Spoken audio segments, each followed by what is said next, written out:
नमस्कार दोस्तों, मैं आलोक शुक्ला सरस्वती क्लासेस से संविधान का ये मेरा तीसरा वीडियो है। जिन्होंने अभी तक मेरे द्वारा अपलोड किए गए 2 वीडियो नहीं देखे हैं वो पहले जाकर वो 2 वीडियो जरूर देख लें।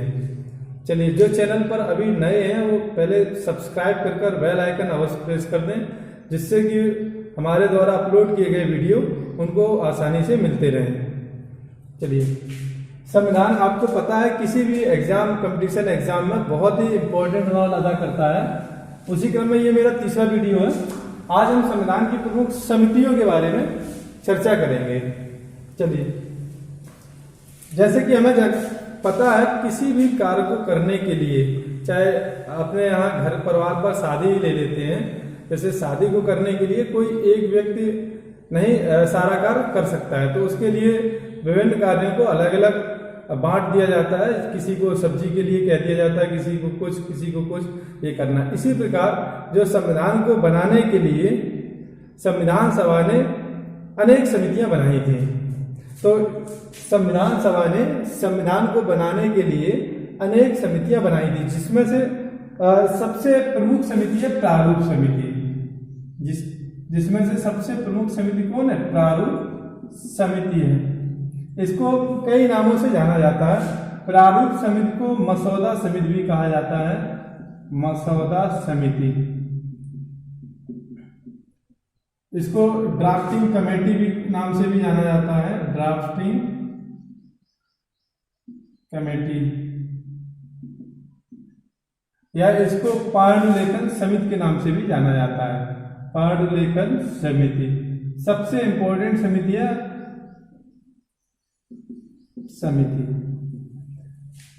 यहाँ पर सीधा या तो प्रारूप समिति करके पूछा जाएगा, या पीसीएस में मसौदा के नाम से भी आती है ये, और पांडुलेखन समिति के नाम से भी जानी जाती है। एक ही समिति है, इसको भिन्न भिन्न नामों से जाना जाता है। तो सबसे इंपॉर्टेंट समिति पढ़ रहे हैं प्रारूप समिति।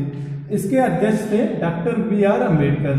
इसके समिति के अध्यक्ष थे अपने, जिन्हें संविधान का जनक भी कहा जाता है, डॉक्टर भीमराव अंबेडकर।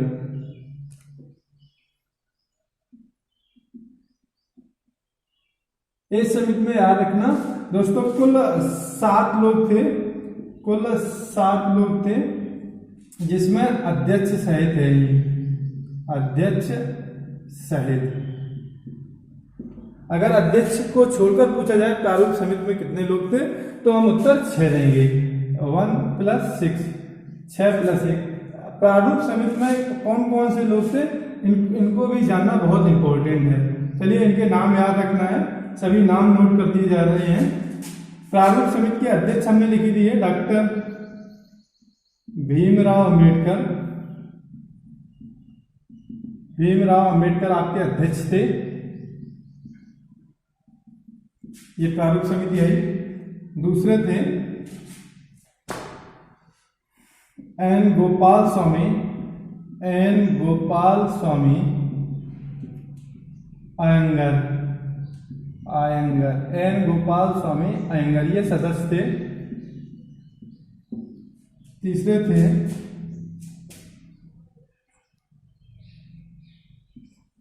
कन्हैयालाल मणिकलाल मुंशी। कन्हैयालाल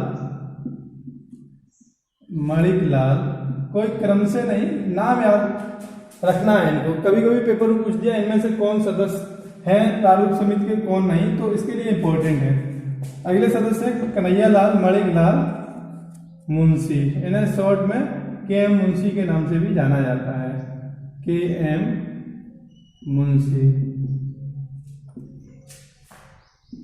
अगले सदस्य थे सैयद मोहम्मद सादुल्ला। सैयद मोहम्मद सादुल्ला। अगले सदस्य थे प्रारूप समिति के अगले सदस्य थे अल्लादी कृष्ण स्वामी। अल्लादी कृष्ण स्वामी अय्यर। इनके नाम याद रखना, ये सभी सदस्य हैं। ये भी सदस्य है, ये भी सदस्य है, ये भी सदस्य है। 5 हो गए। आगे ऊपर लिख दिए दे रहे हैं, नहीं तो नीचे समस्या हो जाएगी। चलिए, छठवें थे एन माधवराव। एन माधव राव, ये BL मित्रा के स्थान पर आए थे। BL मित्रा के त्यागपत्र के बाद आए थे, के त्यागपत्र के स्थान पर। और साथ में थे DP खेतान। DP खेतान, इनकी मृत्यु के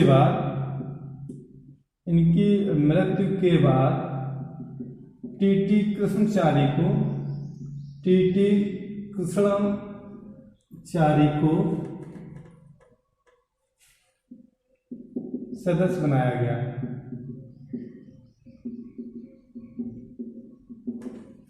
तो इनके नाम 2 बार 3 बार लिख लेना है कॉपी में, जिससे कि तुम्हें याद हो जाए, भली बात तरीके से याद हो जाए। परीक्षा में पूछा जाएगा प्रारूप समिति में कौन सदस्य नहीं थे, तो उसमें नहीं थे पूछा जाएगा, तो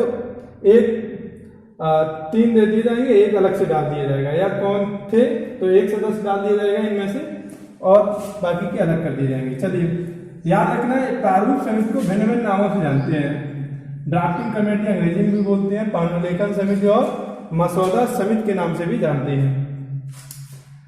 प्रारूप समिति का जो गठन था, ये गठन भी पूछ लेते हैं, 29 अगस्त 1947 ईस्वी को हुआ था, जब BN राव द्वारा जो प्रारूप तैयार किया गया था, उसके बाद इसका गठन 29 अगस्त 1947 ईस्वी को प्रारूप समिति का गठन हुआ था। इसके बाद और किसी भी समिति को डिटेल में नहीं पढ़ना है। स्टेट लेवल की अगर एग्जाम की तैयारी कर रहे हैं आप, अगर सिविल सर्विस तैयारी कर रहे हैं, तब तो डिटेल में पढ़ना है, नहीं तो आप इतना ही पढ़ लें पर्याप्त है। प्रारूप के बाद प्रमुख समितियां और उनके अध्यक्ष हम लिख दिए दे रहे हैं, उनको याद रखना है। प्रमुख समिति और उनके अध्यक्ष। तो लगभग 13 समितियां बनाई गई थी। संविधान सभा ने कुल 13 समितियों का गठन किया था, जिसमें एक प्रारूप समिति है, दूसरी समिति संघ शक्ति समिति है, संघ शक्ति समिति।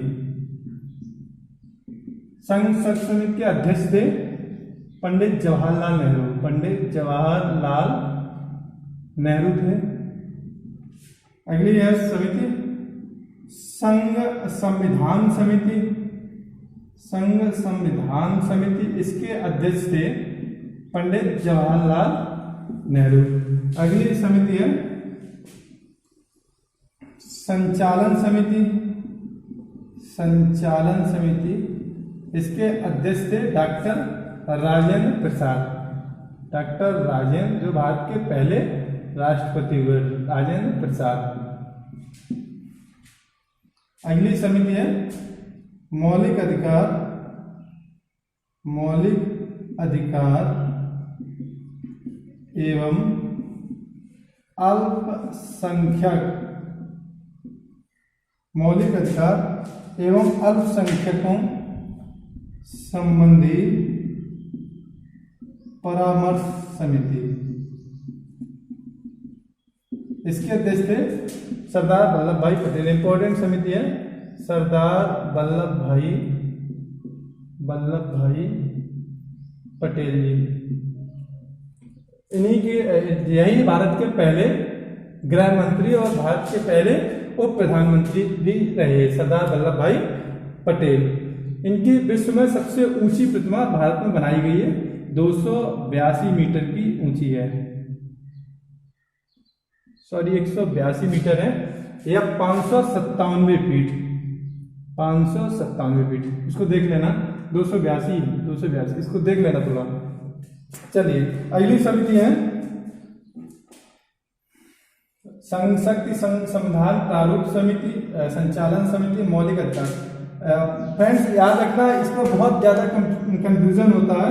झंडा समिति, तो झंडा समिति के जो अध्यक्ष हैं वो डॉक्टर राजेंद्र प्रसाद ही हैं, डॉक्टर राजेंद्र प्रसाद ही हैं, डॉक्टर राजेंद्र प्रसाद हैं। एक और समिति है, ये झंडा समिति है, ये मौलिक अधिकार अल्पसंख्यक की उप समिति है, ये इसकी उप समिति थी।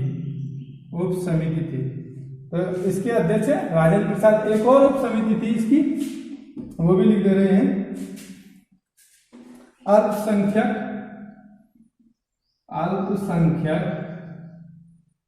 उप समिति। अल्पसंख्यक उप समिति, इसके अध्यक्ष थे एच.सी. मुखर्जी थे। तो ये फ्रेंड्स सारी समितियां हमने डिस्कस कर ली हैं। इनको ध्यान से सभी समितियों के बारे में पढ़ लेना है। पेपर में कभी एक आध समिति पूछ दी जाती है, और हर एक एग्जाम में भारतीय संविधान के स्रोतों से एक न एक प्रश्न पूछा जाता है। चलिए इसको देखते हैं। सबसे पहले इसमें एक पॉपुलर क्वेश्चन बहुत चर्चा में रहता है, जैसे कि भारतीय संविधान हमें पता है अनेक देशों की इसमें छाप लगी हुई है, अनेक देशों से उधार लिया गया है इस पर, परंतु सबसे अधिक प्रभाव किस के संविधान का पड़ता है। तो प्रश्न एक आता है, भारतीय संविधान पर सबसे अधिक प्रभाव या सबसे गहरा प्रभाव, ऐसे भी करके आ जाता है, प्रभाव किसका पड़ा। ये फ्रेंड्स क्वेश्चन बहुत आता है, किसका पड़ा। ऑप्शन दे दे, यूएसए अमेरिका के संविधान का, दूसरा दे देगा ब्रिटेन के संविधान का, तीसरा दे देगा ऑस्ट्रेलिया के संविधान का, और एक और दे देगा भारत शासन अधिनियम 1935 का। भारतीय संविधान पर सबसे अधिक प्रभाव, ध्यान रखना, भारत शासन अधिनियम 1935 का पड़ा।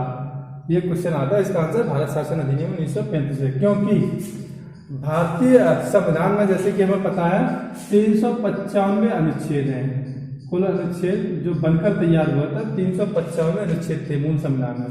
उसमें से लगभग 250 अनुच्छेद जो हैं, लगभग 250 अनुच्छेद अब वो भारत शासन अधिनियम 1935 से ही लिए गए हैं। 395 में से 250 लगभग आधे से अधिक अनुच्छेद वो भारत शासन अधिनियम 1935 से लिए गए हैं। तो फिर उनको ध्यान से याद रखना है। जैसे पहला ले लिया हमने अमेरिका, भारतीय संविधान में अमेरिका यानी कि United state of America, USA से क्या क्या लिया गया है, इसको ध्यान से रखना है। पहला न्यायिक पुनर्विलोकन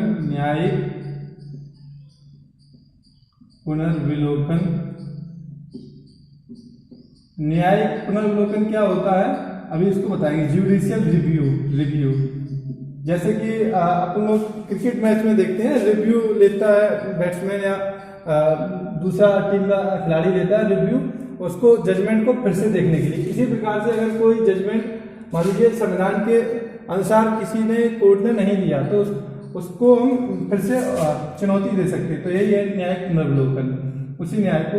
तो यह अमेरिका के संविधान से लिया है। दूसरा, राष्ट्रपति पर महाभियोग की प्रक्रिया, राष्ट्रपति पर महाभियोग की प्रक्रिया। जैसे कि हम जानते हैं राष्ट्रपति को महाभियोग की प्रक्रिया द्वारा हटाया जाता है। ये आगे डिस्कस करेंगे। राष्ट्रपति में अनुच्छेद 61 के तहत अगर वह संविधान का उल्लंघन करता है तो ये भी अमेरिका के संविधान से लिया गया। सबसे इंपॉर्टेंट फ्रेंड्स है मौलिक अधिकार। मौलिक अधिकार किस देश से लिए गए हैं, ध्यान रखना, अमेरिका के संविधान। ये मौलिक अधिकार बहुत एग्जाम में आता है, ये बहुत ज्यादा इंपॉर्टेंट है।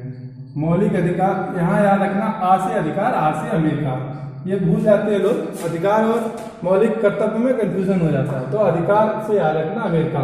मौलिक अधिकार कहाँ से लिए गए, अमेरिका के संविधान से। चलिए और देख लीजिए वित्तीय आपात।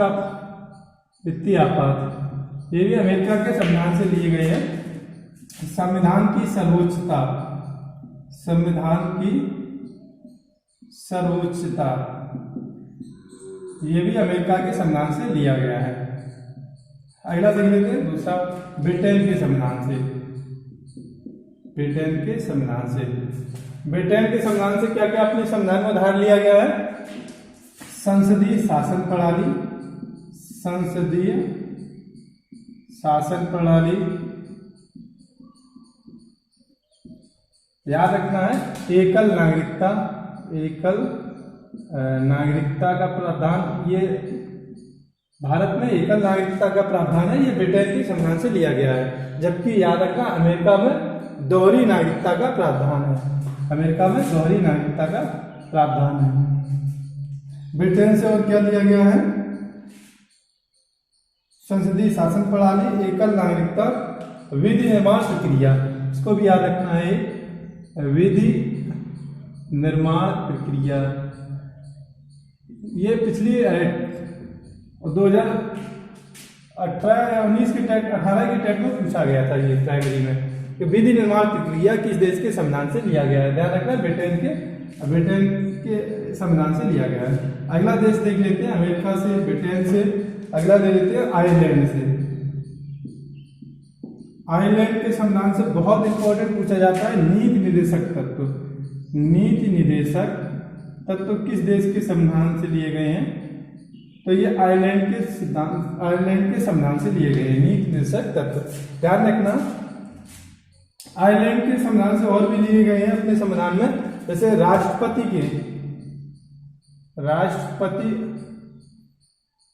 के निर्वाचन मंडल, राष्ट्रपति के निर्वाचन मंडल में कौन कौन से लोग वोटिंग करेंगे, ये भी आयरलैंड के संविधान से लिए गए। जैसे कि अपन लोग पता है राष्ट्रपति के निर्वाचन में लोकसभा, राज्यसभा और सभी राज्यों के विधानसभाओं के सदस्य भाग लेते हैं। चलिए वो आगे डिस्कस करेंगे राष्ट्रपति में। अगला लेते हैं आयरलैंड के संविधान में राष्ट्रपति द्वारा कला साहित्य विज्ञान पत्रकारिता आदि में उत्कृष्ट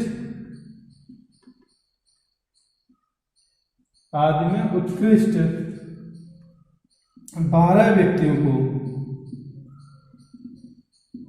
राज्यसभा में मनोनयन का अधिकार, ये भी आयरलैंड के संविधान से लिया गया। याद रखना फ्रेंड, अमेरिका लिखा दिया, अमेरिका को याद रख लेना, ब्रिटेन को, आयरलैंड को। अगला देखते हैं, इनको नोट कर लेना।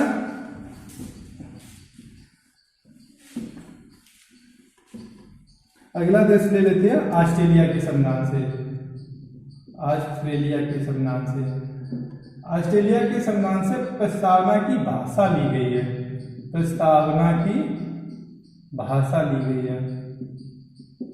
याद रखना जबकि प्रस्तावना ली गई है अमेरिका के संविधान से, प्रस्तावना ली गई है अमेरिका के संविधान से, किंतु प्रस्तावना की जो भाषा है वो ली गई है ऑस्ट्रेलिया के संविधान से। ऑस्ट्रेलिया के संविधान से और क्या लिया गया है? केंद्र राज्य के बीच शक्तियों का बंटवारा, केंद्र राज्य के बीच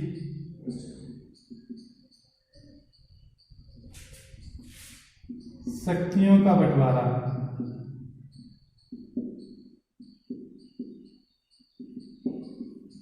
केंद्र राज्य के बीच शक्तियों का बंटवारा लिया गया है। ये भी इंपॉर्टेंट है, याद रखना।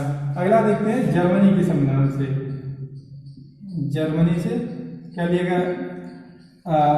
राष्ट्रपति को आपातकाल के दौरान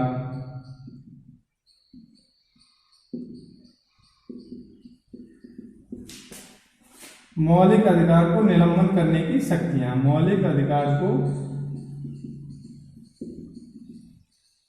निलंबन करने की शक्तियां ली गई हैं।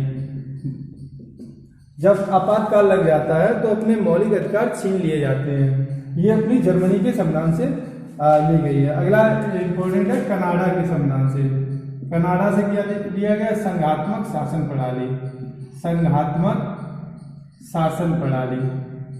याद रखना, ये बहुत इंपॉर्टेंट है कनाडा के संविधान से। एक और चीज ली गई है राज्यपाल, राज्यपाल का पद, ये भी कनाडा के संविधान से लिया गया है। अगला देश लिख लेते हैं दक्षिण अफ्रीका। दक्षिण अफ्रीका से क्या लिया गया है, ध्यान रखना, संविधान संशोधन की प्रक्रिया। संविधान संशोधन की प्रक्रिया बहुत इंपॉर्टेंट है। अनुच्छेद 368 में इसकी प्रक्रिया का वर्णन किया गया। आर्टिकल आगे बताएंगे, आर्टिकल 368 संविधान संशोधन की प्रक्रिया किस प्रकार संशोधन किया जाता है। अगला देश देख लेते हैं रूस। इसको हम यूएसएसआर करके भी बोलते हैं। रूस के संविधान से बहुत इंपॉर्टेंट है, मौलिक कर्तव्य लिए गए हैं। मौलिक कर्तव्य ये तो बहुत ही ज्यादा इंपॉर्टेंट है।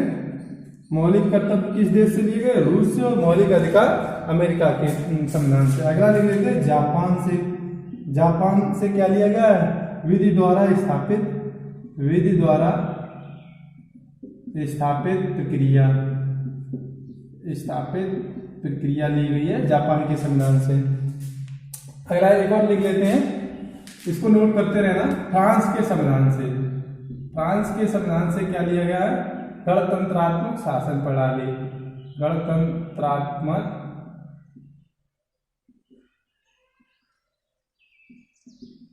शासन प्रणाली।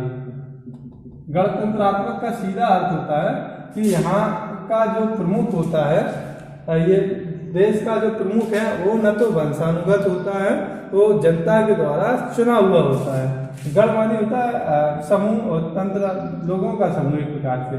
तो यहाँ के जो राज्य देश का प्रमुख होता है वो लोगों के द्वारा चुनकर होता है, ना कि वंशानुगत होता है। एक और प्रश्न आता है बहुत ज्यादा, धर्मनिरपेक्ष का क्या अर्थ है।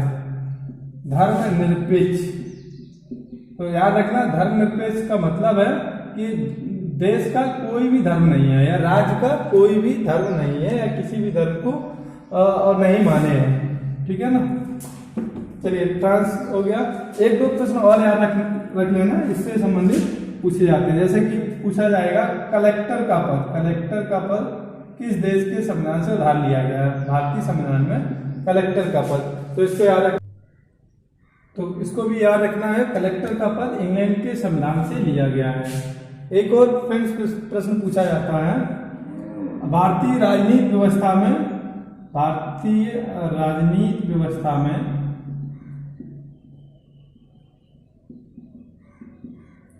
सर्वोच्च कौन है, सर्वोच्च कौन है। इसमें से ऑप्शन दे देते हैं आपको, एक दे देगा संविधान, एक देगा सर्वोच्च न्यायालय, सर्वोच्च न्यायालय, एक दे देगा संसद, एक दे देगा धर्म। तो भारतीय राजनीतिक व्यवस्था में सर्वोच्च क्या है, भारतीय संविधान है, याद रखना। एक और प्रश्न दे देता है, निम्नलिखित में कौन सर्वोच्च है, निम्नलिखित में से कौन सर्वोच्च है। ऐसे दे देगा संविधान, भारतीय दंड संहिता, भारतीय दंड संहिता आईपीसी बोलते हैं इसे, इंडियन पेनल कोड, सीआरपीसी, और एक और दे देते हैं संसद। इनमें से कौन सर्वोच्च कानून है, निम्नलिखित में कौन सर्वोच्च कानून है। तो यहाँ याद रखना, संविधान ही उत्तर सही रहेगा, क्योंकि भारतीय संविधान न्यू है, इसी की प्रेरणा से, इसी की प्रेरणा या आधार पर भारतीय दंड संहिता बनी है, इसी के गुणों को लिया गया है, इसी को संविधान के आदर्शों को ध्यान में रखकर सीआरपीसी और सभी चीजें, इसी यही सर्वोच्च है। तो भारतीय राजनीतिक व्यवस्था में सर्वोच्च कानून कौन है, संविधान है। तो फ्रेंड्स ये सारे इंपॉर्टेंट प्रश्न थे जो हमने डिस्कस कर लिए। Thank you for watching this video. Channel को सब्सक्राइब और लाइक अवश्य कर देना, जिससे कि हमें मोटिवेशन मिलता है।